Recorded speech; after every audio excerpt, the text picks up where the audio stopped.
The first thing I noticed when we walked into the house was the smell of shampoo. Not steam, not damp towels. Shampoo. Then I heard water running somewhere deeper inside the house. My husband heard it too. We stood completely still, listening. The shower was running, and beneath the sound of the water, we could hear a man talking to himself. No one was supposed to be inside. We had locked the doors before leaving for dinner. We had only been gone for a few hours. No relative had a key. No friend was staying with us. But the moment I heard that voice, I knew exactly who it was. The stranger who had spent the past month insisting that our house belonged to him had finally moved in. And he was upstairs taking a shower. A month earlier, my husband and I had been working outside when we noticed a man walking slowly up and down our street. We lived in a slightly remote development about 10 miles outside the nearest city. Our house was the last one at the end of a dead-end road, so unfamiliar people usually stood out. The man appeared homeless. His clothes looked worn, and he seemed to be wandering without anywhere specific to go. We watched him for a little while, but we didn't think much of it. People walked through the neighborhood occasionally. Maybe he was trying to reach the bus route. Maybe he was visiting someone nearby. Maybe he had simply taken a wrong turn. Eventually, he disappeared. We assumed that was the end of it. The following day, he came back. This time, he didn't remain on the street. He walked directly up our driveway, stepped onto our porch, and settled there as though he had been invited. My husband and I approached him and asked what he was doing. He looked at the house and began describing the changes he planned to make. He wanted to fix the property up. He talked about putting flowers in the front and getting himself a dog. He wasn't speaking like someone admiring a house. He was speaking like its new owner. We told him he needed to leave. He refused. Then he said 4 words that would follow us for the next month. I live here now. At first, I thought I had misunderstood him. I told him again that this was our home. We lived there. We had never seen him before, and he had no reason to be on our porch. Instead of arguing, he reached for a piece of paper. He told us it proved that he had permission to live in the house. For a moment, I wondered whether there had been some kind of administrative mistake. Maybe he had been assigned housing nearby. Maybe the address on his document was slightly different from ours. Then he handed the paper to us. It was a change of address form from the State Housing Authority. He had officially changed his mailing address to our house. The form did not give him ownership of the property. It did not grant him permission to enter. It simply told the housing authority to begin sending his mail to our address. But in his mind, that document appeared to mean something else. He believed, or wanted us to believe, that a piece of mail had made the house his. We photographed the form and warned him that we would call the police if he didn't leave. He eventually walked away. I spent most of that day contacting the housing authority. I explained that a man I had never met had registered my home as his address and had appeared on my porch claiming that he lived there. I expected someone to immediately correct the mistake. Instead, I was passed from person to person. No one could explain how he had been allowed to use our address. No one seemed certain how to remove it. Each conversation ended with another number to call or another department that supposedly handled the problem. By the end of the day, I still had no answer. At that point, I thought the paperwork was the problem. I didn't realize the paperwork was only how he planned to make the problem permanent. But for several days, the man disappeared, and I made the mistake of believing he had given up. For almost a week, we didn't see him again. I began convincing myself that the confrontation had embarrassed him enough to keep him away. Then one day, I walked outside to check the mail. He was standing beside our mailbox. He wasn't passing by. He was waiting. Every few minutes, he opened the mailbox, looked inside, closed it, and continued standing there. The mail carrier hadn't arrived yet. When I confronted him, he acted as though I was the one intruding. He told me that the situation didn't concern me. He said he was waiting for his check. Once it arrived, he planned to go home. Then he pointed toward my house. I reminded him that he did not live there and began calling the police. He left before they arrived, swearing at me as he walked away. When I spoke with the police, they asked whether he was still on the property. I said no. They told me to call again when he returned. That same day, I put a hold on our mail. I had no idea whether he had already taken anything from the box, and I didn't know what other accounts he might have connected to our address. But taking away the mail did not take away the problem. The strangest part of the next few weeks was that I stopped seeing him. Instead, I began seeing evidence that someone had been near the house. Our trash cans would be moved out toward the street and later returned. Weeds around the property were pulled. The lawn furniture changed positions. None of these things were destructive on their own. That was what made them so difficult to explain. If someone had broken a window, the danger would have been obvious. If someone had kicked in the door, the police would have had something physical to investigate. But how do you report that someone may have pulled your weeds? How do you explain that your furniture feels wrong without knowing exactly where every chair had been before? Each incident was small enough to make me question myself. Maybe my husband had moved the trash cans. Maybe a neighbor had pulled the weeds. Maybe the wind had shifted the furniture. But then another object would move. And another. Nothing had been stolen. Nothing had been broken. But someone was returning to our property and performing the small routines of a person who lived there. It felt as though he wasn't trying to break into the house yet. He was rehearsing. We called the police repeatedly.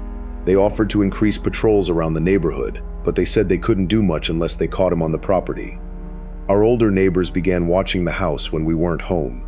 They considered themselves a kind of unofficial neighborhood patrol, and on several occasions, they saw the man near the property and chased him away. Later, we learned they had confronted him 3 or 4 separate times. Even being threatened with a shotgun did not stop him from returning. That meant the small changes outside the house were not in my imagination. He had been coming back while we were gone. Our schedules may have made the house attractive to him. My husband worked long hours.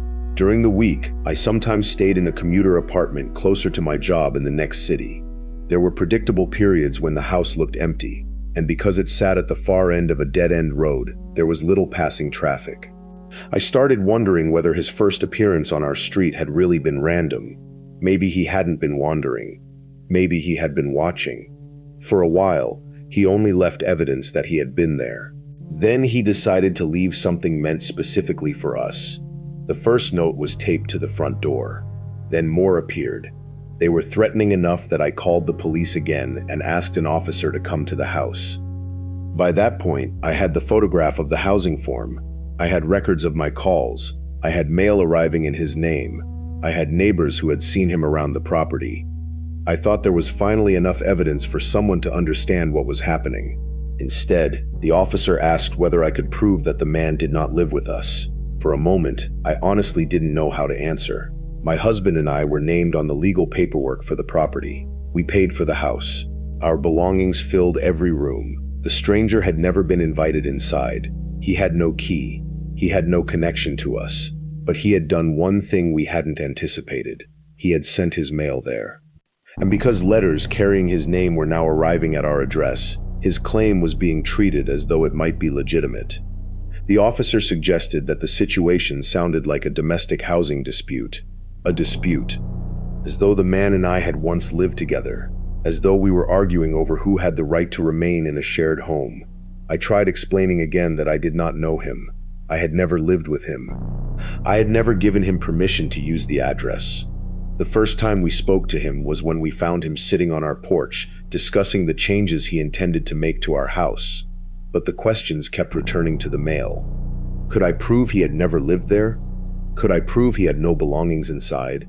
Could I prove that his claim was false? I remember realizing that the situation had somehow been reversed. He was not being asked to prove that the house belonged to him. I was being asked to prove that it didn't. A stranger could walk onto my porch, register my address as his own, threaten me, move things around my property, and repeatedly insist that he lived there. And one administrative form had created just enough uncertainty for people to hesitate. That hesitation was all he needed. Because while everyone debated whether this was trespassing, fraud, or a housing dispute, he continued returning to the house. And every time he came back without being stopped, his claims seemed to become more real to him.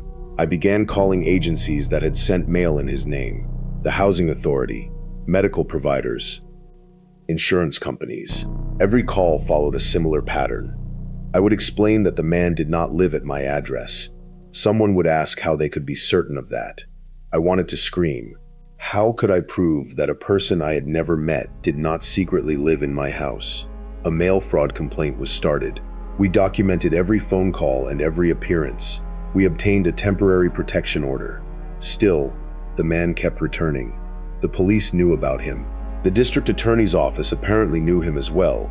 There were questions about his mental health and whether he genuinely believed the house belonged to him. But no one could explain why he had chosen our house. His name had no connection to the property. The house was only about 20 years old, and we could find no record of him or any relative ever living there. The most likely explanation was that he had noticed how often the property was empty and believed he could establish some kind of residency by sending mail there. But even that explanation didn't make me feel safer. It meant he might not have chosen us randomly. It meant he may have studied our routine.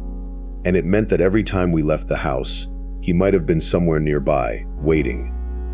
About a month after we first saw him, my husband and I went out for a late dinner with friends.